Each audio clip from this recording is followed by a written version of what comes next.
شریعت کا سب سے بڑا ماخذ ہے قرآن، پھر اس کے بعد شریعت کا ماخذ ہیں احادیث، لیکن حدیثیں ماخذ ہیں قرآن کے بعد، قرآن کے برابر نہیں۔ بخاری ہے، بخاری حدیث کی جتنی کتابیں لکھی گئی ہیں ان سب میں سے نسبتاً زیادہ صحیح حدیث ہے بخاری شریف میں، پھر بھی بخاری شریف کا درجہ قرآن جیسا نہیں۔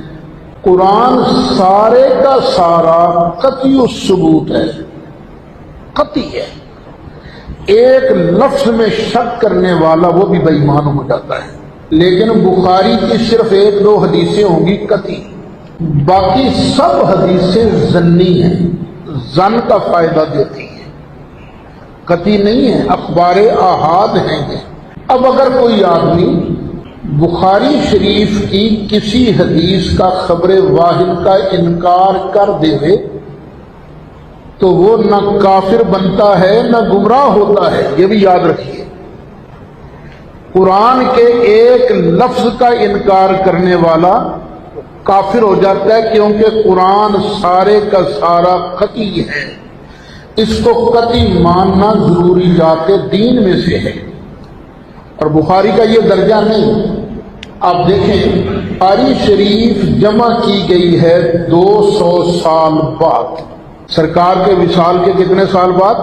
200 سال بعد۔ میں آج تقریر کرتا ہوں، 600,000 کے قریب آدمی سنتا ہے۔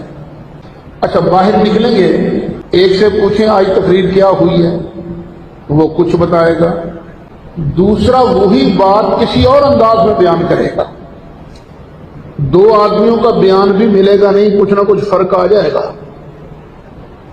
اور کئی اللہ کے ولی تو ایسے ہوتے ہیں، میں کہتا کچھ ہوں، وہ جواب کچھ دیتے ہیں، سنائیں گے کچھ، میں نے کچھ کہا ہوگا وہ کچھ کہہ دیں گے۔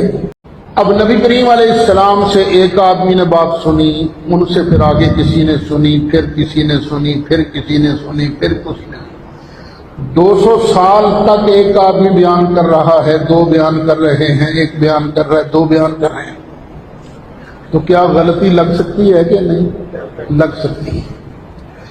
اس لیے یہ یاد رکھیے، بخاری کے اندر آنے والی ہر چیز صحیح نہیں ہے، اس کے اندر غلطی کا امکان ہے۔